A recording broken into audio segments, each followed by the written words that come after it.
Hi friends, welcome back to Marda Ari Designers. இன்னைக்கு நான் ஒரு கஸ்டமருக்காக இந்த பேட்சஸ் வந்து ரெடி பண்ணிட்டு இருக்கேன். அவங்க என்கிட்ட ஒரு பேட்டர்ன் ப்ளவுஸ் வொர்க் பண்ண கொடுத்திருந்தாங்க.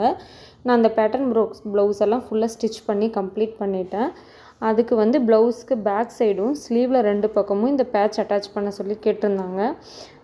கடையில் வாங்கி வச்சாலும் ஓகேன்னு சொல்லியிருந்தாங்க. பட் கடையில் அவ்வளோ கரெக்டாக இருக்காது இல்லையா, அதனால் நானே அவங்க சாரீக்கு மேட்சிங்காக பீட்ஸு குந்தன் ஸ்டோன்லாம் யூஸ் பண்ணி நானே ஒர்க் பண்ணியிருக்கேன்.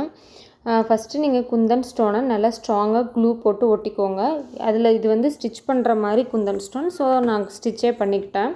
அதுக்கப்புறம் சுகர் பீடு ஒரு லைன், சுகர் பீடு நல்லா ஒரு லைன் முடிச்சுட்டு 2 mm பீடு வச்சு கம்ப்ளீட் பண்ணியிருக்கேன். தேர்ட் ஸ்டெப்பு என்னன்னு பார்த்தீங்க அப்படின்னா, நான் வந்து ஒரு ஸ்டோன் செயின் போட்டிருக்கேன். ஸ்டோன்ஸ் செயினும் நான் ஸ்டிச் பண்ணிட்டேன்.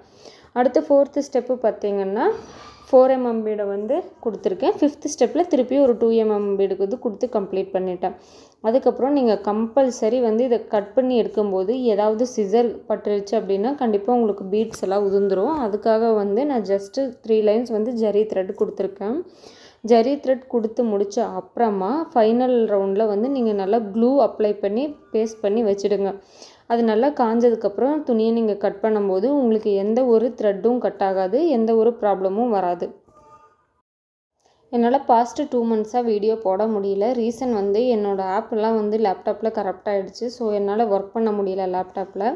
நான் வீடியோஸ் எல்லாம் ஃபோனில் எடுத்து வச்சுருக்கேன். அதை நான் 1 by 1 இனி ஃபர்தராக அப்லோட் பண்ணுறேன். ஆரி ஃப்ரீ கிளாஸ்க்கு வந்து நான் இன்னைக்கு கிளாஸஸ் கண்டினியூஸாக போட போகிறேன். ஃப்ரீ கிளாஸில் இன்ட்ரெஸ்ட் இருக்கிறவங்க ஜாயின் பண்ணிக்கோங்க. வீடியோவில் ஸ்கிப் பண்ணாமல் பாருங்கள். ஏதாவது எனக்கு தெரிஞ்ச டிப்ஸ் வந்து நான் வீடியோட சென்டரில் எங்கேயாவது நான் சொல்லியிருப்பேன். அது கண்டிப்பாக உங்களுக்கு யூஸ்ஃபுல்லாக இருக்கும். பிகினராக இருக்கும்போது ஆரி கற்றுக்கும் போது உங்களுக்கு நிறைய டிப்ஸ் வந்து யூஸ்ஃபுல்லாக இருக்கும். ஸோ ஸ்கிப் பண்ணாமல் வீடியோவை பாருங்கள். ஃப்ரீ கிளாஸ்னால் குவாலிட்டி இருக்காது, ஃப்ரீ கிளாஸ்னால் நல்லா சொல்லித்தர மாட்டாங்க, கரெக்டாக கொண்டு போக மாட்டாங்க, இப்படியெல்லாம் நிறையா பேர் உங்களுக்கு சொல்லுவாங்க. ஸோ அதெல்லாம் நீங்கள் எதுவும் பிலீவ் பண்ணாதீங்க.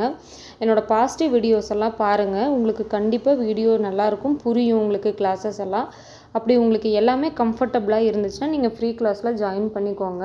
இதில் எந்த ஒரு ஸ்கேமும் கிடையாது. நான் வந்து ஃப்ரீ கிளாஸ்னு சொல்லிவிட்டு இடையில உங்ககிட்ட அமௌண்ட் வாங்குறது இல்லை லாஸ்ட்டில் எனக்கு இவ்வளோ பே பண்ணணும் அதெல்லாம் நான் எதுவுமே கேட்க போகிறது கிடையாது.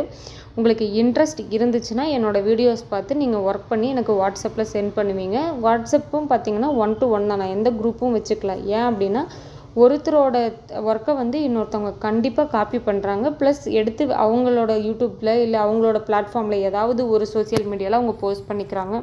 இன்னொருத்தரோட உழைப்பை திருடுறது ரொம்ப ரொம்ப தப்பு.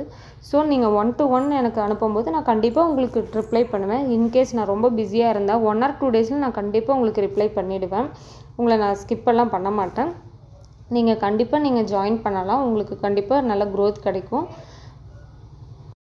அதை சொன்னேன் இல்லையா, பாஸ்ட்டு 2 months என்னோடய லேப்டாப் ஒர்க் ஆகாதனால தான் என்னால் வீடியோ போட முடியல. ஆனால் நான் வீடியோலாம் எடுத்து வச்சுருக்கேன். இனிமேல் எடிட் பண்ணி ஒன்று ஒன்றா நான் கண்டிப்பாக உங்களுக்கு அப்லோட் பண்ணிவிடுவேன். ஆரியை பொறுத்த வரைக்கும் நீங்கள் நிறைய எகைன் அண்ட் நீங்கள் ஒர்க் பண்ணிக்கிட்டே இருக்கணும். சும்மா ஒரு லைன் ஸ்டிச் போட்டுட்டு விட்டுறது, அடுத்த லைன் ஸ்டிச் போட்டு விட்டுறது, இப்படி விட்டிங்கன்னா கண்டிப்பாக உங்களால் ஆரி ப்ராக்டிஸ் பண்ணிக்க முடியாது. நீங்கள் எவ்வளோ ஒர்க் போட்டு ஒரு டிசைன் போட்டு நீங்கள் ப்ராக்டிஸ் பண்ணுறீங்களோ அப்போ தான் அந்த கார்னர் நெளிவு சுழிவு எல்லாம் உங்களுக்கு வேகம் எல்லாமே வரும். சும்மா ஒரு லைன் போட்டாச்சு அடுத்த ஸ்டிச், அடுத்த லைன் போட்டாச்சு அடுத்த ஸ்டிச், இந்த மாதிரிலாம் நீங்கள் போட்டிங்கன்னா கண்டிப்பாக உங்களுக்கு அந்த ஸ்டிச்சஸும் மறந்து போயிடும். உங்களுக்கு நீடில் ப்ராக்டிஸும் வராது, அந்த நெளிவு சுழிவு வராது. உங்களுக்கு கண்டிப்பாக ஒரு டிசைன் கம்ப்ளீட்டாக ஒர்க் பண்ணவே முடியாது. ஸோ நீங்கள் நிறைய டிசைன் மேலே ஒர்க் பண்ணுங்கள். கம்ப்ளீட்டாக ஒர்க் பண்ணிக்கிட்டே இருங்க. கண்டிப்பாக உங்களுக்கு நல்ல பெனிஃபிட் கிடைக்கும். இந்த வீடியோவோட கடைசியில் நான் கம்ப்ளீட் பண்ண ப்ளவுஸோட ஃபோட்டோ அட்டாச் பண்ணியிருக்கேன், மறக்காமல் பாருங்கள். என்னோடய சேனல் பிடிச்சிருந்தா மறக்காமல் லைக் அண்ட் சப்ஸ்கிரைப் கொடுத்துருங்க. தேங்க்ஸ் ஃபார் வாட்சிங்.